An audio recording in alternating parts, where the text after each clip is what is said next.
Mon enfant me fait vivre un enfer. Comment reprendre le contrôle de la situation?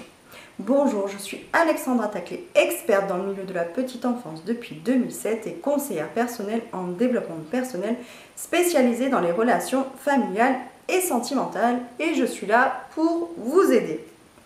Dans un premier temps, je vais vous demander de mettre un petit pouce bleu à cette vidéo et de vous abonner à cette chaîne si ça n'est pas encore fait. Et petit cadeau, si vous souhaitez un entretien téléphonique de 15 minutes à mes côtés, n'hésitez pas à cliquer sur le lien du sondage juste en dessous. Mon enfant me fait vivre un enfer. Comment reprendre le contrôle de la situation? Si vous regardez cette vidéo, c'est que vous arrivez à un tel état de fatigue et d'épuisement que vous vous demandez de quelle manière vous pouvez reprendre le dessus sur votre enfant. Au cours de ma carrière, j'ai pu accompagner plus de 500 familles et des papas et des mamans fatigués, j'en ai vu un paquet. Entre les enfants qui ne dorment pas la nuit, les enfants qui refusent de manger, les enfants qui font des crises à tout va, il y a mille et une raisons pour expliquer certains burn-out venant des parents. Alors, comment résoudre cette situation qui peut devenir très problématique pour chacun des membres du couple? Et c'est une fatigue accumulée et des tensions accumulées qui peuvent même agir sur le long terme sur le couple.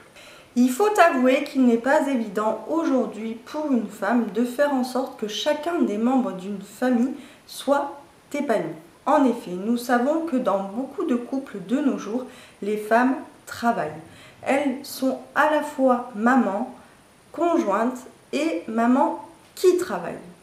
Sans parler des familles monoparentales, des familles recomposées qui viennent se greffer dans tout ça, où il faut accorder les cordes du violon de chacun des membres de la famille. Alors pourquoi à un moment donné, un de nos enfants ou parfois nos enfants décident de nous mener la vie dure? Pourquoi? Dans ma carrière, j'ai pu accompagner plus de 500 familles et souvent il y avait deux cas de figure à l'extrême, aux opposés, qui ressortaient du lot. Et voici le premier cas de figure que j'ai rencontré le plus régulièrement. Il s'agit de ces enfants qui vont soit à l'école, soit à la crèche et qui vont ensuite à la garderie et qui sont ensuite gardés par mamie et par tata et par marraine. Bref, ce sont des enfants qui sont souvent gardés par des tierces personnes. Dans ces cas-là, il s'agit souvent de parents qui travaillent énormément et qui n'ont d'autre choix de confier leurs enfants à d'autres personnes. Mais dans ces cas-là, qu'est-ce qui se passe dans l'esprit de vos enfants? Ils se sentent un peu mis à l'écart, parfois rejetés, et le moyen qu'ils ont trouvé pour attirer votre attention et le regard sur soi, c'est de vous mener la vie dure. Qu'est-ce qu'ils font dans ces cas-là? Ils se réveillent plusieurs fois la nuit, ils font des crises en pleine rue, ils décident de ne plus manger, ils se font parfois dessus. Tout ça pour attirer votre attention. Dans ces cas-là, je vous conseille de faire en sorte d'aménager des temps avec eux, seul à seul, des petits moments conviviaux, des petits partages, des petits échanges, des petits jeux. Parfois, ça peut être un petit rituel le soir avant le coucher. Je sais que parfois, après le travail, surtout quand on travaille beaucoup d'heures d'affilée, nous sommes fatigués. Mais vraiment, je vous conseille, pour apaiser les tensions et peut-être les manques de votre enfant, d'essayer d'aménager des petits temps. Parfois, cela suffit. Ce n'est pas tant la quantité de temps que vous allez accorder à votre enfant, mais la qualité. Ça veut dire que l'énergie que vous allez lui donner, même s'il s'agit d'un temps très restreint, va énormément compter pour lui et avoir un impact positif sur son comportement. Dans le deuxième cas de figure, il s'agit bien souvent des enfants qu'on appelle ces enfants rois. Ce sont souvent des enfants uniques, soit des enfants issus de séparation.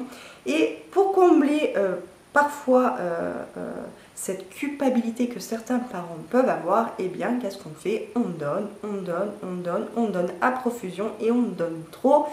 Il s'agit bien souvent d'enfants qui ne connaissent pas les limites car ils n'en ont bien souvent jamais reçu. Ce sont ces enfants qui considèrent tout comme maquis et qui ont très bien senti qu'ils étaient mis sur un piédestal et ont décidé bien souvent de profiter de la situation.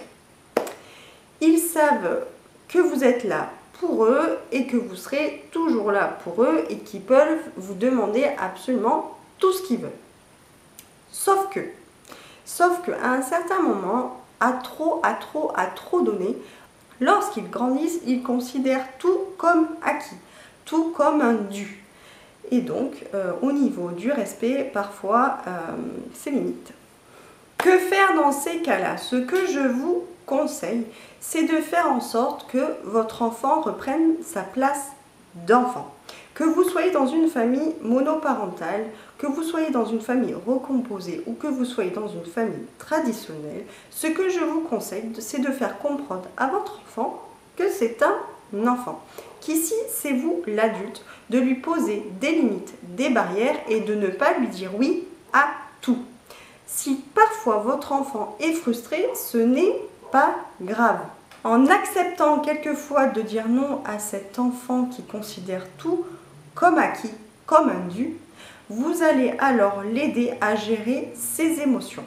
Quelquefois, la frustration peut aider et ce n'est pas une fin en soi. Votre enfant s'en remettra. Vous n'êtes pas toujours obligé de lui dire oui, de lui faire plaisir. Faites-le à des moments ponctuels, mais pas trop souvent, car l'impact ne sera pas pareil. Il s'y habituera et n'aura alors plus vraiment la valeur des choses. Ceci étant dit, si vous voyez que votre enfant a de gros troubles du comportement, n'hésitez pas à aller voir votre médecin pour lui demander conseil. Sinon, cliquez sur le lien du sondage juste en dessous. Je me ferai un plaisir de vous avoir au téléphone. Ciao, ciao les amis!